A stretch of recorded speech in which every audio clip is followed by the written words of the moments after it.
আপনাদের সামনে নতুন আরেকটা টপিক নিয়ে আসছি, সেটা হচ্ছে মেটা রোবটস কিভাবে খুঁজে বের করবেন, ফলো নো ফলো। সেটা হচ্ছে যে একটা ইউআরএল দেখেন, এখানে কিন্তু ক্রাউল দিয়েছি।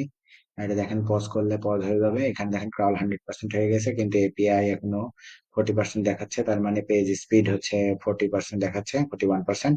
সো আমাদের কাজ ওইটা না, আমাদের কাজ হচ্ছে মেটা রোবটস কোনটা, এটা আপনাদেরকে দেখাতে হবে। সো মেটা রোবটস দেখানোর জন্য আপনি এখান থেকে আগে চেক করে নেবেন মেটা রোবটস নামে কোনো কিছু আছে কিনা। দেখেন, এই দেখেন মেটা রোবটস নামে অবশ্যই আছে একটা। তাহলে এইচ টু ল্যাংটার পরে এইচ টু ল্যাংথ আমরা খুঁজে বের করি।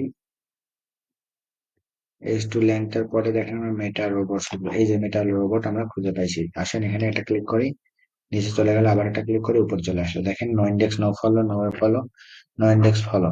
সো দেখেন যে ইউআরএল গুলো আসছে, এই ট্যাগ ইউআরএল গুলা, এই ইউআরএল গুলা কিন্তু নো ইন্ডেক্স, প্রোডাক্ট ট্যাগ গুলা নো ইন্ডেক্স, নো ফলো দেয়া আছে।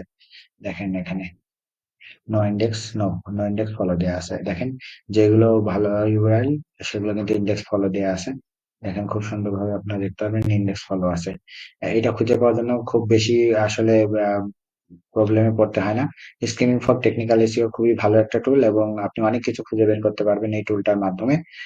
আশা করি আমার ভিডিওটা আপনারা দেখে খুশি হবেন এবং জানতে পারবেন কোথায় কোনটা পাওয়া যাচ্ছে। আজকে এই পর্যন্তই।